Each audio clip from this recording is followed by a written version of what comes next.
আজকের ভিডিওতে আমরা জানবো পাইথনের ফ্লো কন্ট্রোল সম্পর্কে। দেখো, অন্যান্য প্রোগ্রামিং ল্যাঙ্গুয়েজের মতনই কিন্তু পাইথনের ফ্লো কন্ট্রোলের কনসেপ্ট আছে। এবার এই ফ্লো কন্ট্রোলের কনসেপ্ট বলতে কি বোঝাচ্ছে, ধরো পাইথনে আমি একটা 5 লাইনের কোড লিখলাম, ঠিক আছে।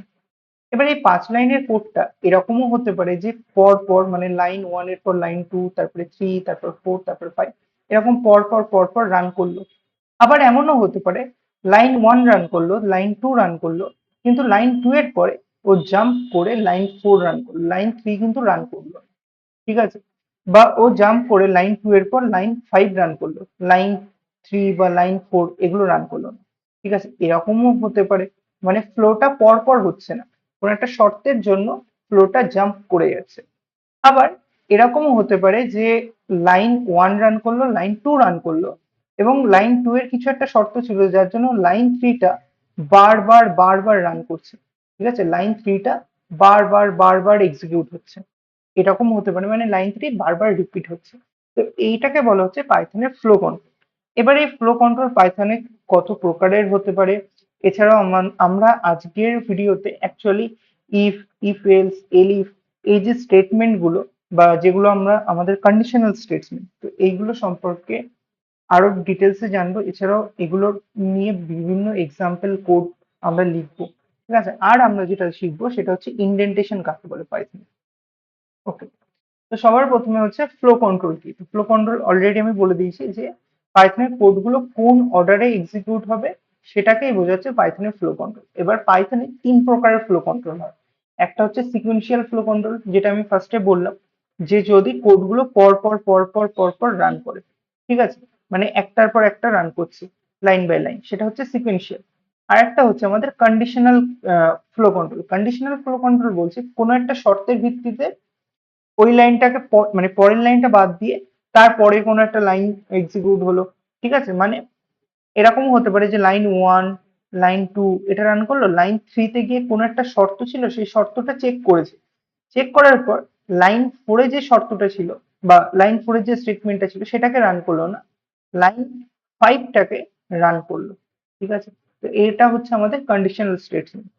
আচ্ছা, আরেকটা হয় আমাদের ইটারেটিভ স্টেটমেন্ট। ইটারেটিভ স্টেটমেন্ট হচ্ছে কোনো একটা শর্তের ভিত্তিতে মানে স্টেটমেন্টটা বারবার বারবার রান করছে। মানে ধরো লাইন 1 রান করলো, না লাইন 2 রান করলো, এবং লাইন 3তে কিছু একটা শর্ত ছিল, যে শর্তটার জন্য লাইন 4 এর যে কোড সেটা বারবার বারবার এক্সিকিউট হচ্ছে, মানে লাইন 4 একের অধিকবার রান করছে।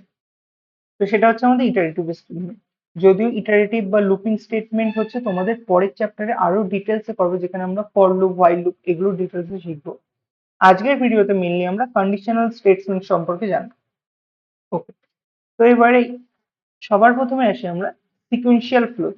সিকুয়েন্সিয়াল ফ্লো বলতে বোঝাচ্ছে যেখানে কোডগুলো পরপর পরপর রান হবে, ঠিক আছে। যেমন আমরা যদি একটা ছোট্ট এক্সাম্পল নিয়ে দেখি, একটা ছোট্ট কোড আমরা লিখে দেখি।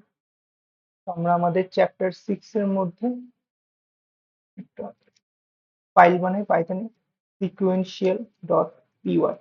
ওকে, যেখানে আমরা 4টে লাইন লিখবো, প্রিন্ট হ্যালো। এই লাইনটাকে জাস্ট কপি করে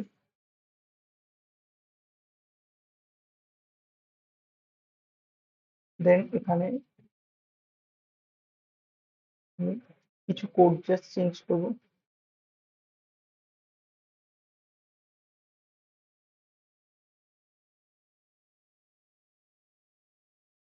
This is an example of sequential.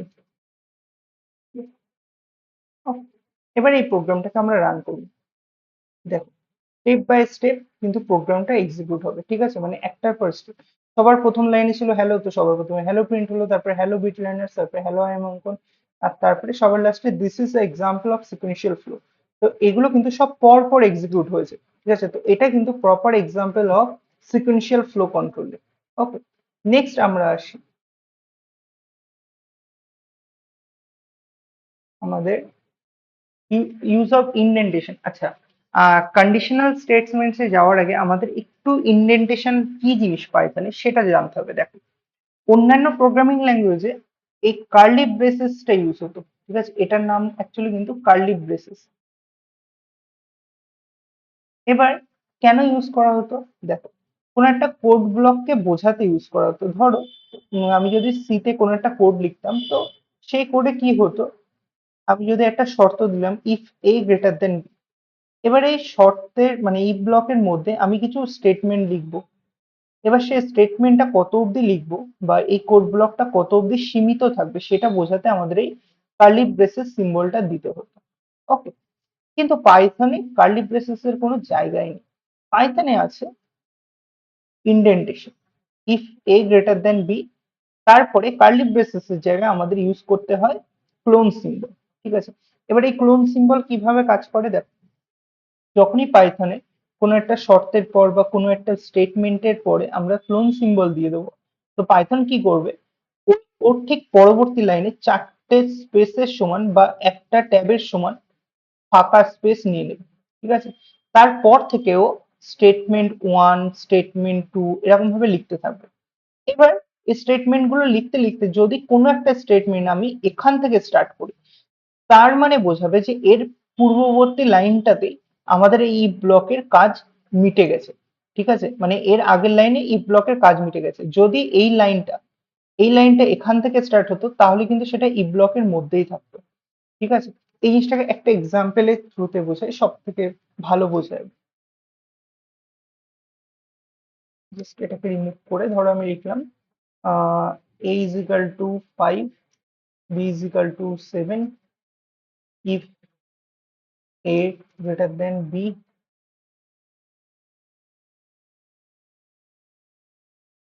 print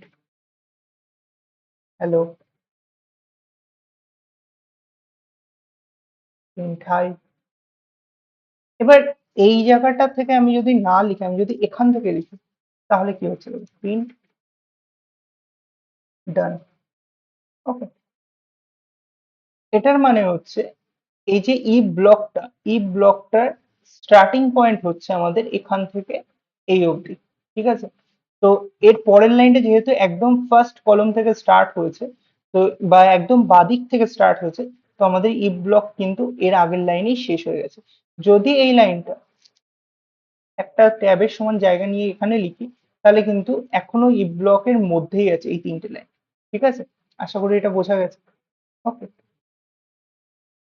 এবার আমরা আসি নেক্সট। নেক্সট হচ্ছে আমাদের কন্ডিশনাল স্টেটমেন্ট। দেখো, কন্ডিশনাল স্টেটমেন্ট কি বোঝাচ্ছে, কোনো শর্তের সাপেক্ষে যদি পাইথনে কোডটি রান করা হয় তাহলে সেটা হচ্ছে আমাদের কন্ডিশনাল স্টেটমেন্ট। যেমন দেখো, তার আগে একটা জিনিস, কন্ডিশনাল স্টেটমেন্ট পাইথনে 3 প্রকার, একটা ইফ, একটা ইফ এলস, আর একটা হচ্ছে ইফ এলিফ এলস। ঠিক আছে, যখন একাধিক শর্ত আমাদেরকে চেক করতে হয়, তো সেক্ষেত্রে আমরা ইফ এলিফ এলসটা ইউজ করি। প্রত্যেকটা একটা একটা করে এক্সাম্পল নিয়ে আমরা এই জিনিসটাকে বুঝবো। তো অলরেডি এখানে ইফ এর হচ্ছে স্টেটমেন্ট লেখাই আছে, তো এটাকে একবার রান করে দেখা যাক। দেখো কি হচ্ছে, এই কোডটাকে যদি আমি রান করি কি হয় দেখো, কি প্রিন্ট হলো, ডান প্রিন্ট হলো। আচ্ছা, এবার তাহলে কোশ্চেন হবে, দাদা এই যে লাইন নাম্বার 5, 6, এই লাইনগুলো গেল কোথায়? এই লাইনগুলো তো কিছু প্রিন্ট করলো না, এখানেও তো প্রিন্ট স্টেটমেন্ট আছে, অন্তত এগুলো তো পরপর প্রিন্ট হওয়ার কথা ছিল। এটাই হচ্ছে আমাদের কন্ডিশনাল ফ্লো। ঠিক আছে, যেখানে কি হচ্ছে, এ এর ভ্যালু বি এর ভ্যালু দেওয়া আছে, এবং এই জায়গাটা এসে এ কি বি এর থেকে বড় এটা চেক হচ্ছে। ঠিক আছে, তো এখানে এ এর ভ্যালু কত, 5, বি এর ভ্যালু 7, তো অবশ্যই এ তো আর বি এর থেকে বড় না, তাহলে এখানে ফলস ভ্যালু রিটার্ন করবে। আর যখন ইফ এর মধ্যে ফলস ভ্যালু থাকবে, ঠিক আছে, ইফ এর মধ্যে ফলস ভ্যালু মানে ইফ এর মধ্যে যে কন্ডিশনটা থাকবে, মানে এই যে কন্ডিশন ব্লকটা, এখানে যদি ওই কন্ডিশনটা ফলস কোনো একটা ভ্যালু রিটার্ন করে, মানে অ্যাকচুয়ালি ওই ভ্যালুটার বুলিয়ানে রিটার্ন করবে। ঠিক আছে, তোমরা অপারেটর চ্যাপ্টার্স পড়েছো, সেখানে আমাদের এই লজিক্যাল বা কম্পারিজন অপারেটর গুলো বুলিয়ান ভ্যালুতে রিটার্ন করে। এবার এই বুলিয়ান ভ্যালুটা যদি ফলস হয়, তাহলে আমাদের একদম ইফ ব্লকের বাইরের যে কোডটা লেখা থাকবে সেটা রান করবে। আর যদি ইফ ব্লকের এই শর্তটা ট্রু ভ্যালু রিটার্ন করতো, যদি ট্রু ভ্যালু রিটার্ন করতো, তাহলে আমাদের এই স্টেটমেন্টটা রান হতো। ঠিক আছে, এটাকে যেমন আমি এ গ্রেটার দেন বি এর জায়গায় যদি আমি এ লেস দেন বি করতাম, তখন কি হতো দেখো, এখন তো এ তো আমাদের ছোট বি এর থেকে, তো সেক্ষেত্রে কিন্তু হ্যালো হয় এই লাইনটা প্রিন্ট হলো, আর সাথে ডান লেখাটাও প্রিন্ট হলো, কারণ ডান লেখাটা তো আর ইফ ব্লকের মধ্যে নেই, ডান লেখাটা তো ইফ ব্লকের বাইরে আছে। তো ইফ ব্লকের বাইরে যা থাকবে সেটা তো অবশ্যই রান করবে, ঠিক আছে। তো আমরা ইফ স্টেটমেন্ট কি করব, কখন ইউজ করব, যখন আমরা কোনো একটা শর্তের সাপেক্ষে একটা স্টেটমেন্ট রান হবে কি হবে না সেটা চেক করব তখন, ঠিক আছে। একটা শর্তের সাপেক্ষে কোনো একটা স্টেটমেন্ট রান হবে কি হবে না সেটা চেক করব, তখনই আমরা এটা ইউজ করব সিঙ্গেলি। আচ্ছা, তারপরে আমরা if else statement. If else statement কিভাবে, এটারও একটা এক্সাম্পল দেখি।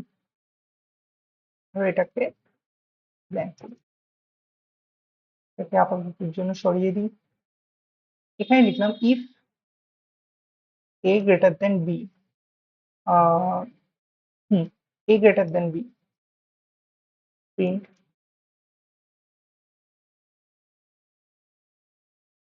a is greater than b, okay. আর if এর পরে আমি একটা else ব্লক দিলাম, else ব্লকের মধ্যে আমি একটা প্রিন্ট স্টেটমেন্ট দিলাম যে a is lesser than b, and then সবার লাস্ট লাইনে আমরা প্রিন্ট ডান। এবারে এই কোডটা কিভাবে রান হবে দেখো। সবার প্রথমে এই ইফ ব্লকের মধ্যে চেক হবে এ কি বি এর থেকে বড়, তো এটা অবশ্যই ফলস ভ্যালু দেবে।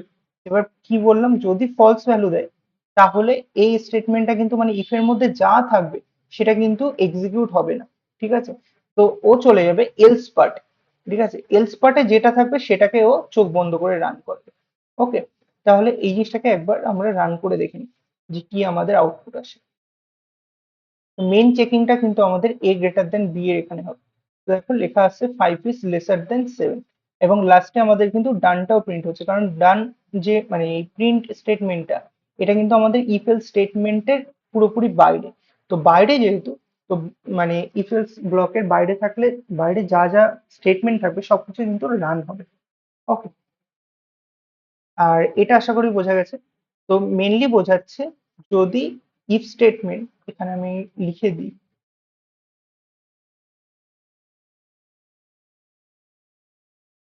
যদি ইফ স্টেটমেন্ট ট্রু হয় তাহলে স্টেটমেন্ট ওয়ান রান করবে, আর যদি ইফ স্টেটমেন্ট ফলস হয় তাহলে এলস পার্টের মধ্যে যেটা থাকবে বা যে স্টেটমেন্ট থাকবে, ধরো স্টেটমেন্ট টু, সেটা রান করবে, ঠিক আছে।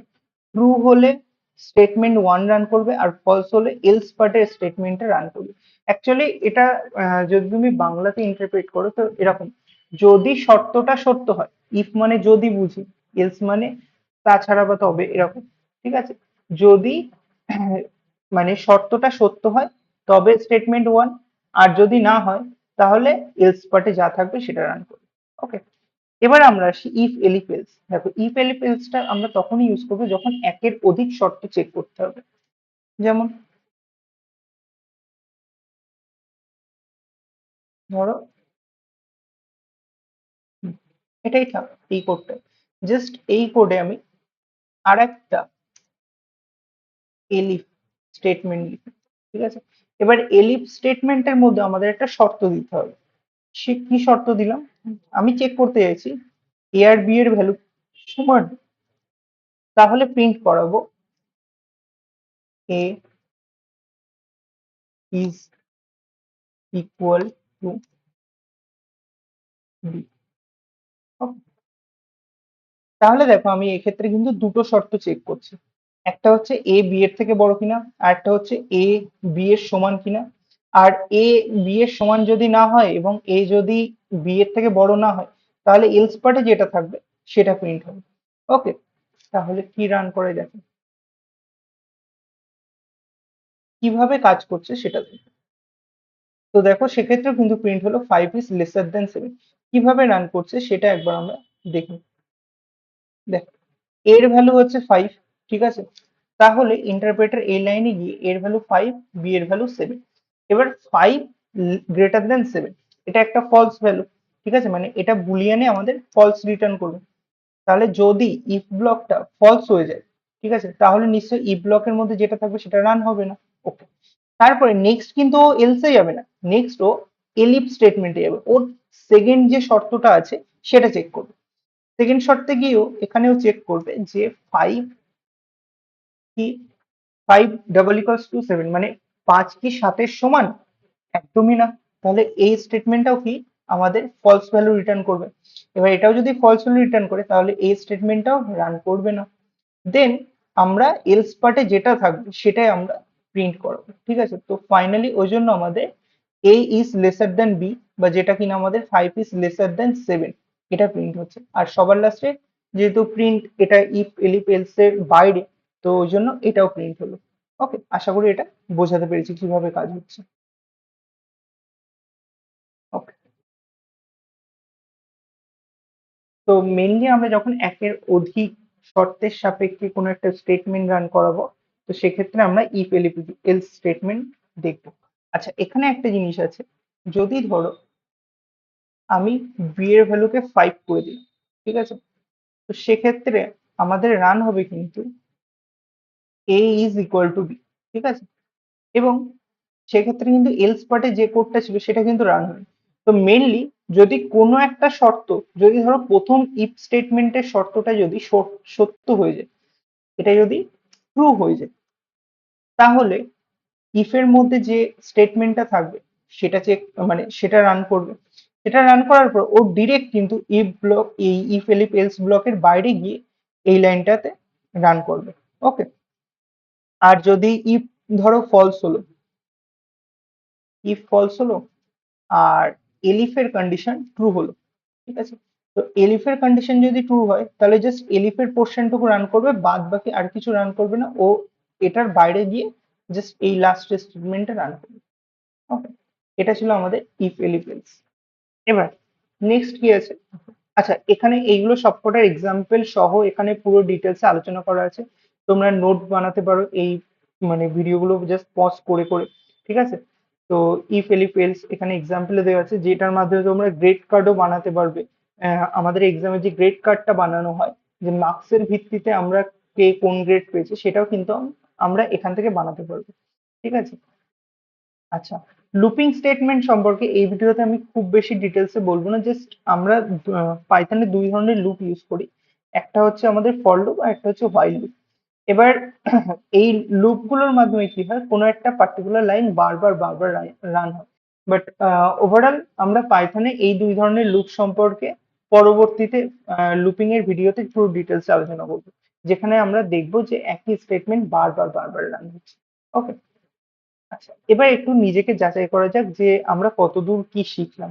দেখো, প্রথম কোশ্চেন হচ্ছে একটি প্রোগ্রামে ফ্লো অফ কন্ট্রোল প্রধানত কত প্রকার? কত ধরনের ফ্লো অফ কন্ট্রোল হয় আমাদের পাইথনে? 3 প্রকার, ঠিক আছে। কি কি? কন্ডিশনাল, আচ্ছা, সিকুয়েন্সিয়াল, আর হচ্ছে আমাদের ইটারেটিভ। ওকে, পাইথনে কোড ব্লক বোঝাতে কি ব্যবহার করা হয়? পাইথনে কোড ব্লক বোঝাতে আমাদের ইন্ডেন্টেশন ইউজ করা হয়।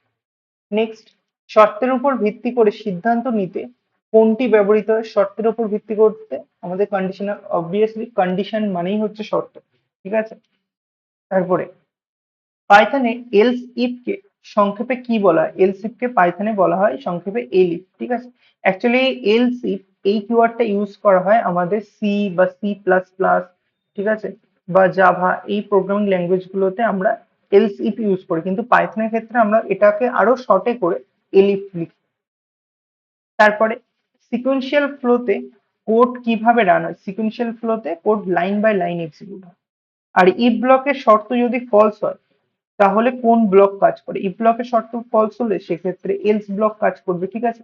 আচ্ছা, এখানে কিন্তু এলিফ ব্লক এক্ষুনি হবে না, ঠিক আছে। যদি এটা বলতো ইফ এলিফ এলস ব্লক এরকম থাকতো, তো সেক্ষেত্রে যদি ইফ ব্লক ফলস হতো তো তখন এলিফ ব্লক চেক হতো। যদি এলিফ ব্লক ফলস হতো তখন এলস ব্লক প্রিন্ট হতো। নেক্সট, ইন্ডেন্টেশনের জন্য সাধারণত কতগুলো স্পেস দেওয়া স্ট্যান্ডার্ড? তো সেটা হচ্ছে আমাদের 4টি স্পেস। তারপরে বলেছে একাধিক শর্ত চেক করতে কোনটি ব্যবহার করা ভালো? একাধিক শর্ত চেক করতে ইফ এলিফ এলস ল্যাডার, ঠিক আছে। তো আমরা এই স্টেটমেন্টটা ইউজ করবো। নেক্সট, কোনো শর্ত ছাড়াই যে ব্লকটি সব শেষে রান হয় ইফ এলিফ ফাইলের ক্ষেত্রে, ঠিক আছে? তো সেটি কোনটি? দেখো, ইফ এলিফের ক্ষেত্রে যদি সবকটা কন্ডিশন ফলস থাকে, মানে ইফ এর মধ্যে যে শর্ত সেটাও ধরো ফলস, এলিফের মধ্যে যে শর্ত সেটাও ফলস, তো ফাইনালি আমরা কোন পার্টটা রান করে? এলস পার্ট রান করে, ঠিক আছে? তো আমাদের এলস ব্লক রান করবে। তারপরে লুপ কোন ধরনের ফ্লো এর উদাহরণ? লুপ হচ্ছে আমাদের ইটারেটিভ ফ্লো এর এক্সাম্পল, ঠিক আছে? নেক্সট তোমাদের জন্য কিছু হোমওয়ার্ক কোশ্চেন থাকবে, যার মধ্যে একটা দুটো কোশ্চেন আমি এখানে করিয়ে দেবো এবং বাদ বাকিগুলো তোমরা নিজেরা বাড়িতে ট্রাই করবে, করে জানাবে যে হ্যাঁ এই কোশ্চেন্স গুলো হয়েছে বা এই কোশ্চেন্সটাতে ডাউট আছে। ওকে, সেটা কিন্তু অবশ্যই কমেন্ট করে জানাবে। আচ্ছা, প্রথমে দেখো, প্রথম কোডটা বলেছে একটি সংখ্যা ইনপুট নিয়ে যাচাই করো সংখ্যাটি জোড় না বিজোড়। এবার কোন সংখ্যা জোড় কি বিজোড় এটা জানার জন্য জাস্ট কি করতে হবে? সংখ্যাটাকে ধরো ইনপুট নিলে, ধরো ইনপুট নিলাম 10। এবার এই সংখ্যাটাকে যদি আমি 2 দিয়ে ভাগ করি, তো অ্যাকচুয়ালি এটা তো আমাদের মডিউলো অপারেটর, মডিউলো অপারেটর কি করে? ভাগশেষ বার করে। যদি ভাগশেষ 0 হয় তাহলে বুঝবো যে হ্যাঁ এটা জোড়। ওকে, আর যদি ভাগশেষ 1 হয় তাহলে বুঝবো এটা বিজোড়। একদম খুবই সিম্পল রুল, এটাকে একবার কোড করে দেখি। ওকে, এখানে একটা লিখি, প্রোগ্রাম 1.py। আচ্ছা, যেহেতু আমাদের ইনপুট নিতে বলেছে, মানে ইউজার ইনপুট, তো সেক্ষেত্রে আমরা ভেরিয়েবল নিয়ে int input enter a number if num modulo 2 equals to 0, print it is an even number, ঠিক আছে? যদি ভাগশেষ 0 এর সমান হয় তাহলে এটা জোড় সংখ্যা, ইভেন মানে জোড়। আর যদি ভাগশেষ 0 এর সমান না হয় তাহলে কি হবে? 1ই হবে, ঠিক আছে? কারণ 2 দিয়ে যদি কোনো সংখ্যাকে ভাগ করা হয় তাহলে তার ভাগশেষ হয় 0 হবে, না হয় 1 হবে, ঠিক আছে? তো যদি 1 হয় বা অন্য কিছু হয় তাহলে আমাদের প্রিন্ট করবে it is an odd number। Okay, and then লাস্টে আমরা লিখে দিই প্রিন্ট। এটা কোনো ম্যান্ডেটরি না, জাস্ট বোঝার জন্য যে আমাদের প্রোগ্রামটা এখানে কমপ্লিট হয়ে গেছে। দেন এটা রান করি। এন্টার এ নাম্বার, একটা নাম্বার ইনপুট করতে বলেছে, ধরো 12 ইনপুট করবে। কি দেখাচ্ছে? It is an even number. প্রোগ্রামটাকে আরেকবার রিরান করি, আরেকবার কোনো একটা বিজোড় সংখ্যা দিই, ধরো 23। তো সেক্ষেত্রে দেখো আমাদের দেখাচ্ছে it is an odd number. খুবই সিম্পল একটা প্রোগ্রাম ছিল, যেটা তোমরাও নিজেরাও করতে পারবে। নেক্সট কোশ্চেনে দেখো বলছে দুটি সংখ্যায় ইনপুট নিয়ে যাচাই করো প্রথম সংখ্যা দ্বিতীয় সংখ্যার থেকে বড়, ছোট না সমান। আচ্ছা, সবার প্রথম কোশ্চেন হচ্ছে, এটা তো অবভিয়াসলি তোমরা বাড়িতে করবে, এটা তোমাদের হোমওয়ার্ক কোশ্চেন থাকবে। কিন্তু কোশ্চেন হচ্ছে যে এই প্রোগ্রামটা, মানে সেকেন্ড প্রোগ্রামটা রান করার জন্য কি শুধু ইফ ব্লকে কাজ মিটবে, নাকি ইফ এলস এ কাজ মিটবে, নাকি ইফ এলিফ এলস ব্লক লাগবে, সেটা কিন্তু তোমরা কমেন্ট করে জানাবে। ওকে, তারপরে এই প্রোগ্রামটাকে কিন্তু অবশ্যই বাড়িতে ট্রাই করবে, ঠিক আছে? দেখো এখানে কিন্তু আমি জাস্ট একটা হিন্ট দিয়ে দিচ্ছি যে এই প্রোগ্রামটা করতে গেলে দুটো সংখ্যা তো ইনপুট নিতে হবে। এবার ওই সংখ্যা দুটোর মধ্যে চেক করতে হবে যে, ধরো প্রথম সংখ্যা এ, দ্বিতীয় সংখ্যা বি। যদি প্রথম সংখ্যা দ্বিতীয় সংখ্যার থেকে বড় হয় তাহলে প্রথম শর্ত হচ্ছে এটা চেক করবে। দ্বিতীয় শর্ত চেক করবে যে দ্বিতীয় সংখ্যাটা বড় কিনা। আর তৃতীয় শর্ত দেখো যে সমান কিনা, দুটো সমান কিনা। তো তিনটে শর্ত কিন্তু চেক হচ্ছে। আর তোমরা অলরেডি জানো যে একের অধিক শর্ত চেক করতে গেলে কোন স্টেটমেন্ট কাজে লাগাতে হয়। 3 নম্বরের প্রোগ্রামটা বলেছে একটি সংখ্যা ইনপুট নিয়ে তার ফ্যাক্টোরিয়াল বার করো। এবার ফ্যাক্টোরিয়াল কনসেপ্ট অনেকেই হয়তো তোমরা জানো না, বাট যারা ম্যাথমেটিক্স আছে তারা হয়তো জানে, ঠিক আছে? তো ফ্যাক্টোরিয়াল কি জিনিস? দেখো, কোনো সংখ্যার ফ্যাক্টোরিয়াল বলতে বোঝাচ্ছে, ধরো 2 এর ফ্যাক্টোরিয়াল মানে 2 × 1, ঠিক আছে? 3-এর ফ্যাক্টোরিয়াল মানে হচ্ছে 3 × 2 × 1। 4 এর ফ্যাক্টোরিয়াল মানে বোঝাচ্ছে 4 ইন্টু 3 ইন্টু 2 ইন্টু 1। ওকে, তো এরকম প্রত্যেকটার সঙ্গে মানে প্রত্যেকটার সঙ্গে তার পরবর্তী মানে তার থেকে এক কম ভ্যালু গুণ হবে, কিন্তু কত অবধি? 1 পর্যন্ত। ঠিক আছে, বা 1 থেকে গুণ হওয়া স্টার্ট হবে 1 2 3 ডট ডট ডট ইন পর্যন্ত। তো সেটা হয়ে যাবে আমাদের ইন ফ্যাক্টোরিয়াল। তো এবার ফ্যাক্টোরিয়ালের প্রোগ্রাম করতে গেলে আমাদের একটু লুপের কনসেপ্ট দরকার। ঠিক আছে, আমরা শুধু ইফ এলস দিয়ে কিন্তু করতে পারবো না, আমাদের লুপের কনসেপ্ট দরকার। তো যদিও আমরা লুপের প্রোগ্রাম এখনো মানে লুপের কনসেপ্ট এখনো অব্দি পুরো ডিটেলসে জানি না, তো এই প্রোগ্রামটাকে এক্ষুনি আমরা করবো না, এটাকে তোমাদেরও এখন করতে হবে না। ঠিক আছে, এটা যখন আমরা লুপ শিখবো তো তখন আমরা এই প্রোগ্রামটাকে করবো। তারপরে বলেছে দেখো, একটি সংখ্যা ইনপুট নিয়ে যাচাই করো সংখ্যাটি ধনাত্মক, ঋণাত্মক না শূন্য। এই প্রোগ্রামটাকে কিন্তু তোমরা নিজেরাই করতে পারবে। ঠিক আছে, তারপরে প্রোগ্রামটা বলেছে ইউজারকে বারবার সংখ্যা ইনপুট দিতে বলো, যদি সংখ্যা 10 হয় তবে লুপ থামবে, আর যদি 10 না হয় তাহলে ইনপুট চাইবে। ওকে, এই প্রোগ্রামটাও কিন্তু লুপের কনসেপ্ট এখানে অবশ্য মেনশনও করা আছে। তো এই প্রোগ্রামটাকেও এক্ষুনির জন্য আমরা করবো না, তোমাদের হোমওয়ার্কের জন্য মেনলি দুটো কোশ্চেন থাকবে। একটা হচ্ছে কোশ্চেন নাম্বার 2 আর একটা কোশ্চেন নাম্বার 4। এই দুটো কোশ্চেন কিন্তু তোমরা বাড়িতে অবশ্যই ট্রাই করবে, এবং ট্রাই করে অবশ্যই কমেন্টে জানাবে যে দাদা হ্যাঁ হয়েছে এই দুটো কোশ্চেন। আর মানে প্রোগ্রাম 3 এবং প্রোগ্রাম 5 এই দুটো কিন্তু আমরা লুপের চ্যাপ্টার মানে এর পরের যে চ্যাপ্টার সেটা করার পর আমরা করব। তো আপাততর জন্য আমাদের পাইথনের যে ফ্লো কন্ট্রোল সেটা এখানেই শেষ হয়েছে, এবং ভিডিওটা আশা করি যদি ভালো লেগে থাকে তাহলে অবশ্যই চ্যানেলটাকে সাবস্ক্রাইব করুন। Thank you so much.